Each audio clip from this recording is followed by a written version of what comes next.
할렐루야. 하나님께서 우리 사랑하는 성도들 축복해 주시길 주님의 이름으로 축원합니다. 오늘 느헤미야 9장 1절부터 8절까지 말씀으로 죄와 허물을 자복하라, 죄와 허물을 자복하라, 이런 제목으로 말씀의 은혜를 나누고자 합니다. 느헤미야 8장 17절과 18절은 바벨론 포로에서 돌아온 이스라엘 백성들에게 정말 감동적인 장면입니다. 아니, 전혀 불가능하게 보였던 예루살렘 성전의 회복과 하나님이 약속하신 언약의 성취가 정확하게 나타난 모습이라고 할 수 있습니다. 우리 말씀 같이 읽습니다.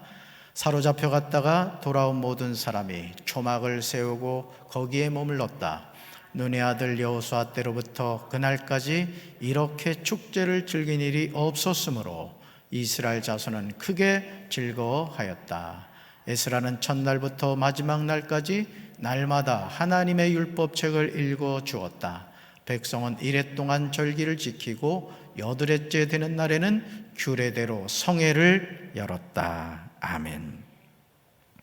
사로잡혀 갔다가 돌아온 모든 사람이 초막을 세우고 거기에 머물렀다는 것은 하나님의 명령에 이스라엘 자손들이 순종했다는 뜻입니다. 그들이 불편한 생활을 뛰어넘어 하나님이 말씀하신 것에 귀를 기울이고 그 말씀에 따랐다는 것은 의미가 있습니다. 정말 놀랍게도 초막절을 지키는 일이 눈의 아들 여호수아 때로부터 무너진 예루살렘 성벽이 재건된 후까지 이렇게 이 절기를 즐긴 일이 없었습니다. 다시 말해서 이스라엘 백성들이 하나님을 얼마나 떠나 있었는가를 여실히 보여주는 것입니다. 학사 에스라는 첫날부터 마지막 날까지 날마다 하나님의 율법책을 읽어 주었습니다. 얼마나 감동이 되었겠습니까? 이스라엘 백성들은 7일 동안 초막절을 지켰습니다. 그리고 8일에는 모세의 율법책에 나온 규례대로 거룩한 성회를 열었습니다. 그렇다면 이런 거룩한 절기인 초막절의 회복이 어떻게 일어날 수 있었을까요? 느헤미야 8장 13절과 14절에 그 대답이 나옵니다. 저는 이런 축제 회복이 우리 교회에 임하게 되기를 주님의 이름으로 축원합니다. 인생의 모든 문제는 말씀에서 해결 방법이 나옵니다. 따라합시다. 인생의 모든 문제는 말씀에서 해결 방법이 나옵니다. 아멘. 우리 말씀 같이 읽습니다. 이튿날 모든 집안의 지도자들이 학사 에스라를 만나러 왔습니다. 그들은 율법의 말씀을 배우러 모였습니다.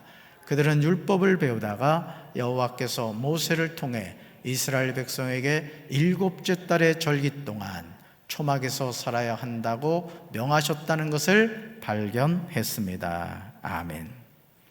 집안의 모든 지도자가 학자 에스라에게 율법의 말씀을 배우려고 모였습니다.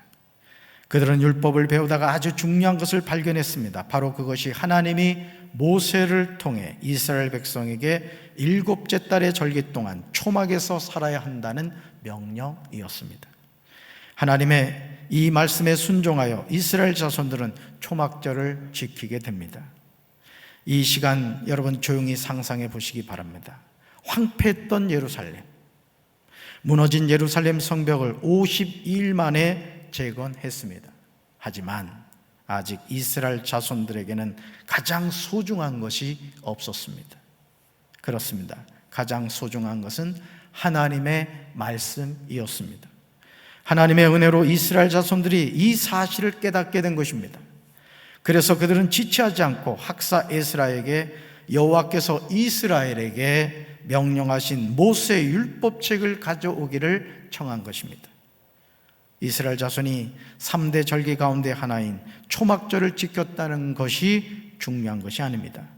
그들이 하나님의 명령에 겸손히 순종했다는 것이 중요합니다. 초막절은 하나님의 놀라운 은혜를 회상하는 시간입니다. 생활의 불편함을 통하여 애굽의 노예로 살던 이스라엘 백성을 광야로 인도하신 하나님의 숨결을 느끼는 시간이었습니다. 느헤미야 9장 1절을 보시면 이스라엘 자손이 8째 날에 모세 율법책에 기록된 규례를 따라 성회를 열므로 어떤 열매를 맺게 되었는가를 자세히 기록하고 있습니다. 말씀 같이 읽습니다.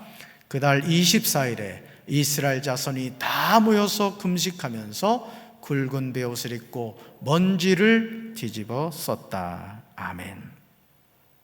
이런 은혜가 우리 교회 모든 예배에 있게 되기를 주님의 이름으로 축원합니다. 하나님의 말씀을 들을 때 금식하게 되고 굵은 베옷을 입고 먼지를 뒤집어 쓰며 자신의 죄를 하나님 앞에 회개하는 회개 역사가 나타나야 될 줄로 믿습니다. 에스라가 첫날부터 끝날까지 날마다 하나님의 율법책을 낭독합니다. 8째 날에 규례를 따라 성회를 열었습니다. 그리고 그달 24일에 백성들은 단순히 초막에 거하는 것으로 끝나지 않았습니다. 느헤미야 9장 1절을 세분화해서 보시면 3가지 행동이 나오는 것을 보게 됩니다. 첫째, 이스라엘 자손이 다 모여서 뭐 했다고요? 금식하였습니다. 두 번째, 굵은 뭐를 입었다고요? 베옷을 입었습니다. 셋째, 뭘 뒤집어 썼습니까? 먼지를 뒤집어 썼습니다. 금식하고 베옷을 입고 먼지를 뒤집어 쓰는 것은 하나님 앞에 회개하는 행동이었습니다. 사랑하는 성도 여러분, 이스라엘 자손이 다 모여서 금식합니다. 그들은 굵은 베옷을 입었습니다. 그리고 머리에는 먼지를 뒤집어 썼습니다. 이것은 단순한 행동으로 머물지 않습니다. 느헤미야 9장 2절을 보시면 이스라엘 백성들의 구체적인 행동이 나오는 것을 보게 됩니다. 같이 읽습니다. 이스라엘 자손은 모든 이방 사람과 관계를 끊었다. 그들은 제자리에 선 채로 자신들의 허물과 조상의 죄를 자백하였다. 아멘. 이스라엘 자손이 모든 이방 사람과 관계를 끊었다는 것은 중요한 의미가 있습니다. 느헤미야가 조국 유다의 예루살렘으로 와서 무너진 예루살렘 성벽을 재건하는 일에 가장 방해를 했던 사람들이 누굽니까? 느헤미야 2장 19절을 보시면 그들이 나오는 것을 보게 되죠. 그러나 호론 사람 산발락과 정부 관리가 된 암몬 사람 도비아와 아라비아 사람 게셈이 이 말을 듣고 무슨 일을 할 셈인가? 너희가 황제를 반역하려고 하느냐 하고 우리를 비웃고 조롱하였다. 아멘. 호론 사람 산발락, 암몬 사람 도비아, 아라비아 사람 게셈, 이들은 다 이방 사람들이었습니다. 그런데 놀랍게도 이방 사람들인 대적자들에게 협조하는 이스라엘 자손들이 있었다는 사실입니다. 느헤미야 6장 17절, 18절, 19절에 이런 사실이 기록되어 있습니다. 우리 같이 읽습니다. 그런데 성벽을 쌓을 동안 유다의 귀족들이 도비아와 편지를 여러 번 주고받았습니다.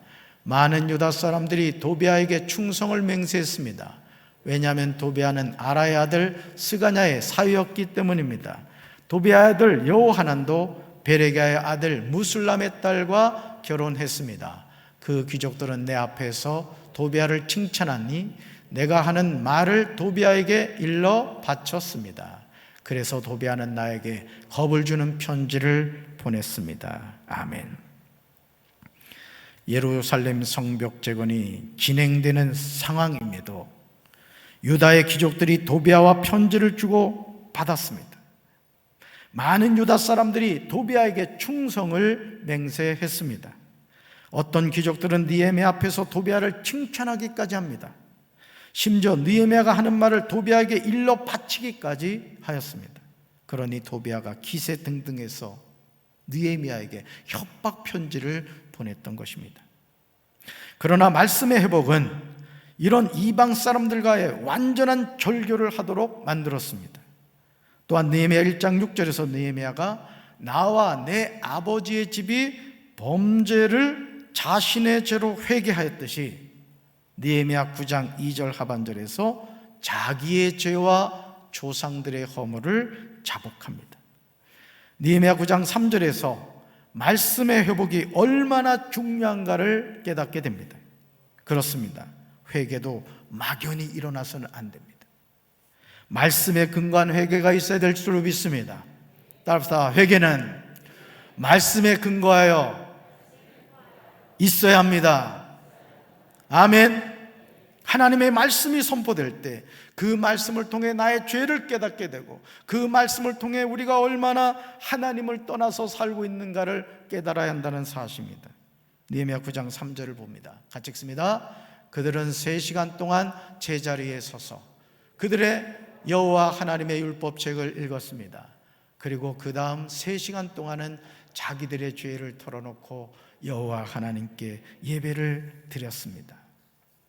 저는 우리 교회에 이런 은혜가 있게 되길 바랍니다.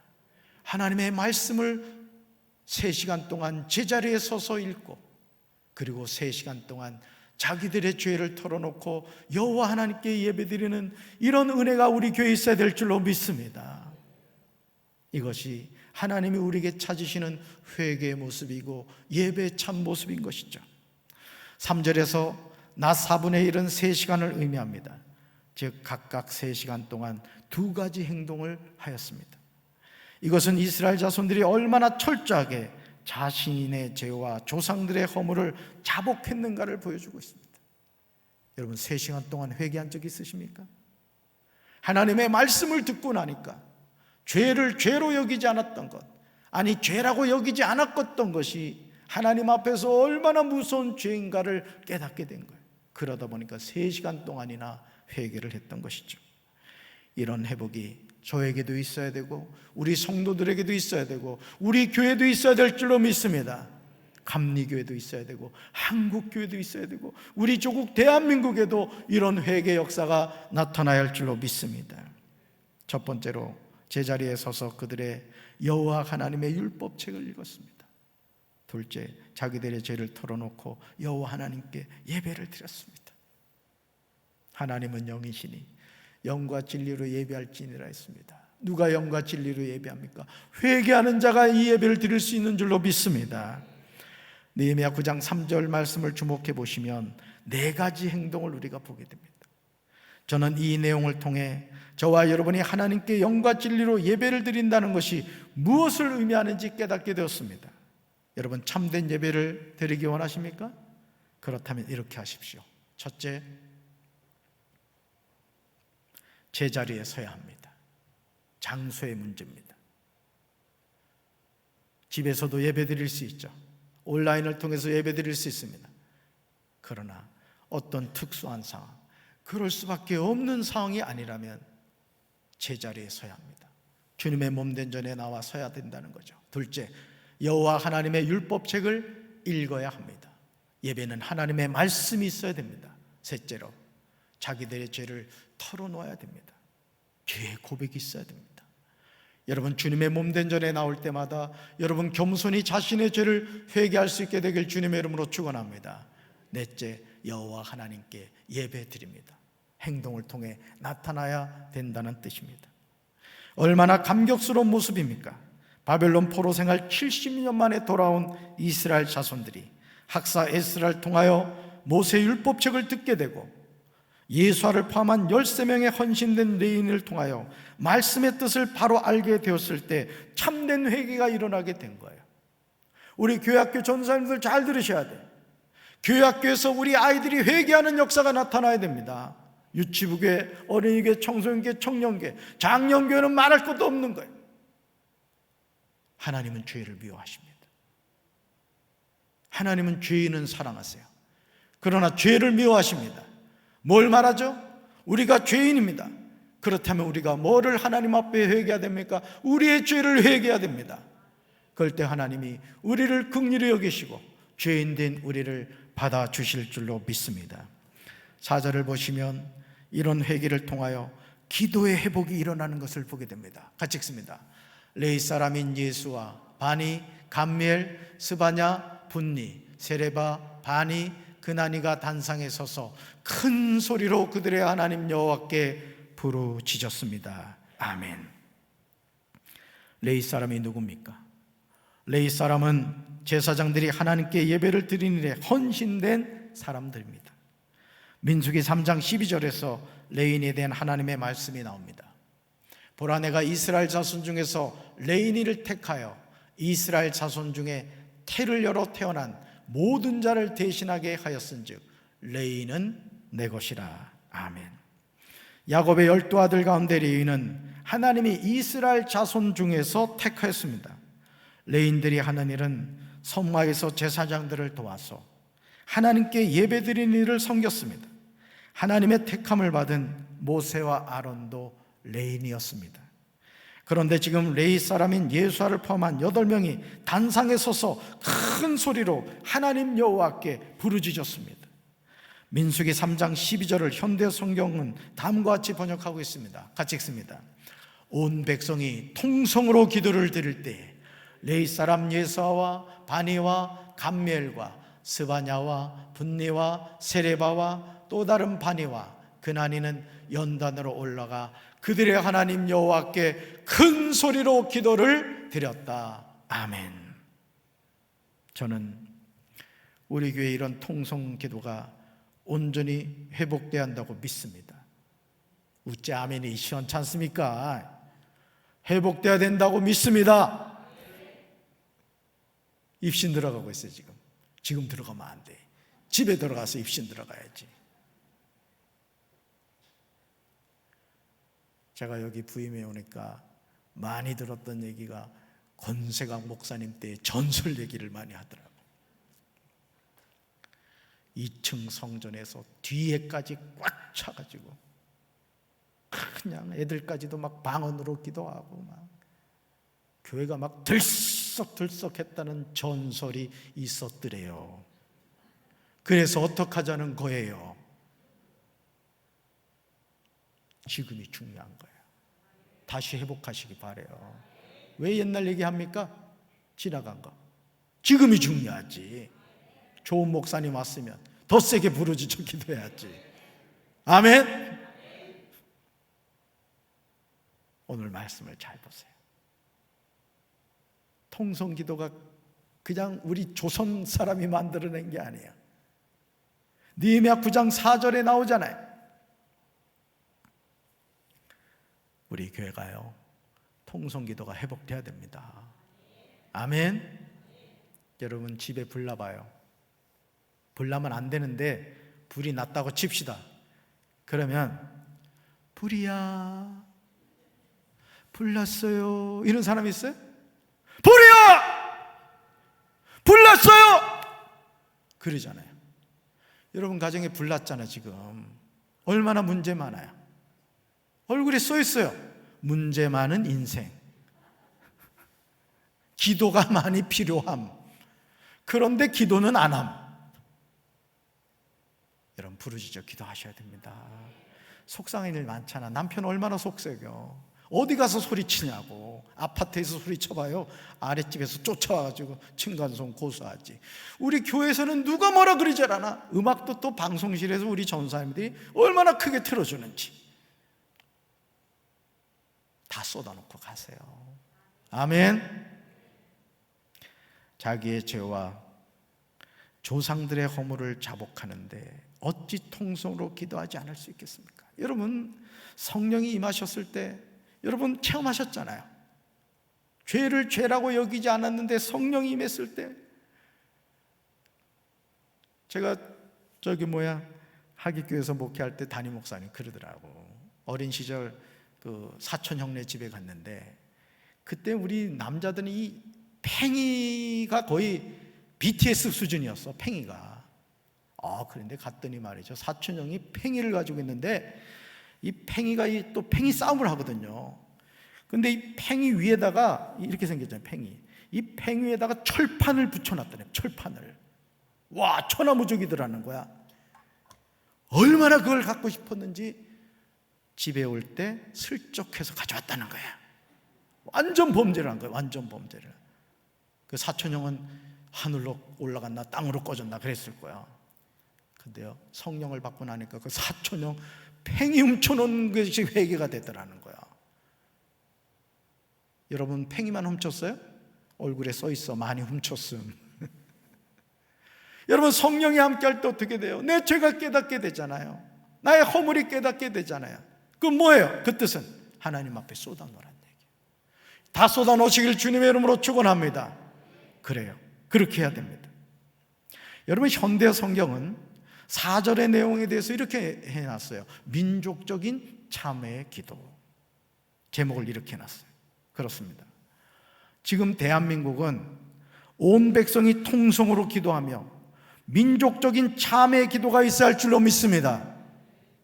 풍전등화의 상황에 있음에도 정치인들은 정쟁만 일삼고 있고 백성들은 조국의 위기 앞에서 무감각하여 조국을 위하여 기도하지 않습니다. 여러분, 우리나라 위해 기도하십니까? 여러분, 우리 조국 대한민국을 위해 기도하세요? 한국교회를 위해서 여러분 기도하십니까? 아니, 여러분이 섬기고 있는 우리 교회를 위해 기도하십니까? 담임 목사와 목회자를 위해 기도하십니까? 아니, 여러분 자신과 가정을 위해 기도하십니까? 오늘 저는 우리 교회가 이 기도가 회복되어야 될 줄로 믿습니다. 누구를 향하여 손가락질하기 전에 우리가 조국을 사랑한다면, 우리 교회를 사랑하고 우리 가정을 사랑한다면, 나부터 영적으로 깨어서 기도할 때 하나님이 그 한 사람을 통해 긍휼을 베풀어 주실 줄로 믿습니다. 온 백성이 통성으로 하나님 여호와께 큰 소리로 기도하는 상황에서 5절을 보시면 또 다른 외침이 있었습니다. 참된 회개는 하나님께로 나아가는 결단입니다. 우리 말씀 같이 읽습니다. 또 레위 사람 예수와 감미엘, 바니, 하삼느야, 세레바, 호디야, 스바냐, 부다이아는 백성들을 향해 이렇게 외쳤다. 자, 일어나 영원히 계시는 우리 하나님 여호와를 찬양합시다. 그러자 에스라는 이렇게 기도하였다. 주의 영광스러운 이름을 찬양합니다. 주의 이름은 인간의 언어로 표현할 수 없을 만큼 위대합니다. 할렐루야! 얼마나 멋집니까, 여러분? 예수아를 포함한 8명의 레위 사람들이 백성들을 향하여 이렇게 외칩니다. 자, 일어나 영원히 계시는 우리 하나님 여호와를 찬양합시다. 그러자 에스라가 이렇게 기도했습니다. 주의 영광스러운 이름을 찬양합니다. 주의 이름은 인간의 언어로 표현할 수 없을 만큼 위대합니다. 할렐루야.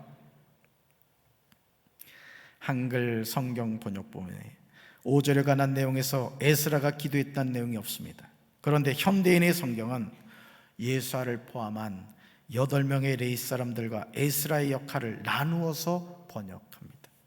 그러므로 5절 하반절에 나오는 내용은 에스라의 기도라는 뜻입니다. 에스라가 감격스럽게 기도하고 있는 내용을 주목하시길 바랍니다. 저는 저와 여러분이 살아계신 하나님께 이런 기도를 할 수 있게 되길 주님의 이름으로 축원합니다. 저는 느헤미야 9장 5절 하반절부터 7절까지 나오는 에스라의 기도에 큰 은혜를 받았어요. 첫째 볼까요? 같이 읽습니다.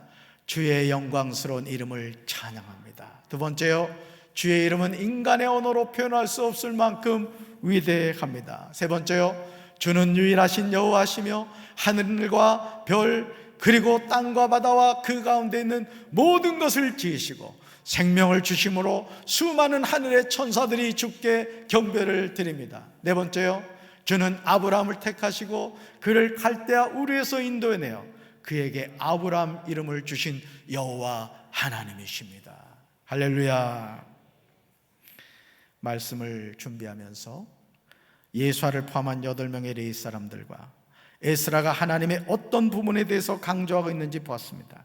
그랬더니요, 주의 영광스러운 이름, 주의 이름, 유일하신 여호와, 모든 것을 지으시고 생명을 주신 분, 아브라함을 택하신 분, 이름을 주신 분으로 설명하고 있었습니다. 그리고 그분이 여호와 하나님이시라는 거예요. 바로 그분이 여호와 하나님이시라는 겁니다. 저와 여러분이 레위 사람들과 에스라가 고백하는 그 하나님을 만나게 되길 주님의 이름으로 축원합니다. 위대하고 강하신 하나님을 만날 때 내 인생은 안 되는 것 같고 처지는 것 같고 뒷걸음질 치는 것 같아도 위대하신 하나님이 나와 함께 할 때 우리 인생은 가장 복된 인생이 될 줄로 믿습니다.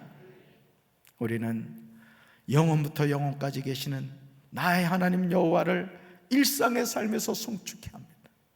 오직 주는 여호와십니다. 따라합시다. 오직 주는 여호와십니다. 주는 하나님 여호와십니다. 아멘.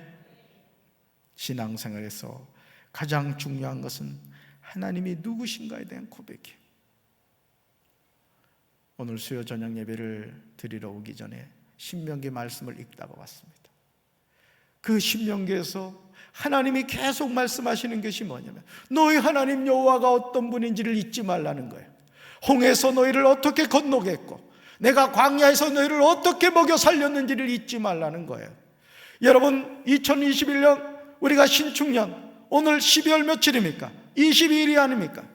이때까지 하나님이 우리를 지켜주시지 않았습니까? 앞으로 남은 때도 하나님이 지켜주실 줄로 믿습니다. 위대하고 강하신 하나님이 나의 하나님이신 줄로 믿습니다. 하나님이 누구신지를 바로 알아야 우리 신앙은 레일리를 달리는 기차와 같아요. 여러분, 강경에도요 KTX가 지나갑니다. 서지는 않지만 얼마나 빨리 달려가는지 몰라요. 왜 그렇게 달려갈 수 있어요? 레일이 있기 때문입니다. 위대하고 강하신 하나님은 우리 인생의 레일과 같은 분인 줄로 믿습니다. 우리가 그 하나님을 의지할 때 우리 인생을 축복된 길로 인도해 주실 줄로 믿습니다. 레일을 벗어난 기차는 곧 철덩어리에 불과합니다. 우리의 신앙도 하나님을 모르면 방황합니다. 에스라는 하나님이 아브라함을 택하시고 갈대아 우르에서 인도하여 내셨다고 고백하고 있습니다. 그리고 아브라함이라는 이름을 주셨음도 강조합니다. 느헤미야 9장 8절을 보시면 하나님이 아브라함에게 보신 것이 있었음을 에스라는 언급합니다. 우리 말씀 같이 읽습니다. 아브라함의 마음이 주님 앞에서 진실함을 아시고 가나안 사람과 헷 사람과 아모리 사람과 브리스 사람과 여부스 사람과 기르가스 사람의 땅을 그 자손에게 주시겠다고 그와 언약을 세우셨습니다. 주님께서는 의로우셔서 말씀하신 것을 지키셨습니다. 할렐루야. 하나님이 아브라함에게 보신 것은 마음입니다. 마음. 주님 앞에서 진실함을 아셨습니다. 그래서 아브라함에게 가나안 족속의 땅을 그의 자손에게 주시겠다고 아브라함과 언약을 세우셨습니다. 물론 아브라함 당대에는 이 언약의 성취를 보지는 못했습니다. 그러나 하나님은 의로우셔서 말씀하신 것을 지키셨습니다. 지금 백성들이 고백하는 내용입니다. 지금 이 민족은 코로나19로 인하여 풍전등화의 상황이 있습니다. 바로 지금이 느헤미야 9장 1절, 2절, 3절에 나오듯이 하나님의 백성들이 다 모여 금식하며 굵은 베옷을 입고 티끌을 무릅쓰고 이방인들과 절교하고 자기의 죄와 조상들의 허물을 자복해야 할 때인 줄로 믿습니다. 그렇게 할 때 하나님은 긍휼을 베푸십니다. 저는 우리 사랑하는 성도 여러분들이 살아계신 하나님 앞에 나와 자신의 죄와 허물을 자복하며 하나님의 긍휼을 구하는, 그리고 위대하고 강하신 그 하나님이 나의 하나님이심을 깨달으며 날마다 믿음으로 승리하는 우리 성도들 되기를 주님의 이름으로 축원합니다. 가슴에 손 얹겠습니다. 하나님 아버지, 왜 이스라엘 백성들이 바벨론 포로로 잡혀갔습니까? 왜 70년 동안 그들은 타국에서 포로 생활을 해야 했습니까? 여호와의 율법을 떠났기 때문입니다. 말씀을 떠날 때 그들은 망했고 포로로 잡혀갔습니다. 오늘 우리가 하나님을 믿는다고 하면서 과연 우리가 얼마나 기도하고 있습니까? 얼마나 하나님의 말씀을 읽고 그 말씀을 청종하고 있습니까? 주여, 우리 교회가 말씀 회복되길 원합니다. 부르짖는 통성기도가 회복되길 원합니다. 그리하여 하늘문을 열게 하옵소서. 신세를 탓하고 조상 탓하는 인생이 아니라 내가 하나님 앞에 회개하지 않았음을, 내가 하나님 앞에 기도하지 않았음을, 내가 하나님의 말씀을 붙잡지 않았음을 회개하며 말씀의 자리, 기도의 자리로 나아가 살아계신 하나님, 위대하고 강하신 하나님 만남으로 내 삶이 변화되게 하시고 우리 가정이 변화되게 하시고 우리 교회가 변화되게 하시고 우리 조국 대한민국이 변화되게 하옵소서. 축복하여 주시옵소서. 낙심하거나 두려워하지 않게 도와주시고 예배 회복을 통하여 살아계신 하나님 만나게 도와주시옵소서. 이제는 우리 주 예수 그리스도의 크신 은혜와 하나님 아버지의 한없는 사랑과 성령님의 교통하심이 죄를 자복하며 살아계신 하나님 앞에 나아가 엎드려 경배하기 원하는 사랑하는 주의 백성들 위해 이제로부터 영원토록 함께 하시기를 간절히 축원하옵나이다. 아멘.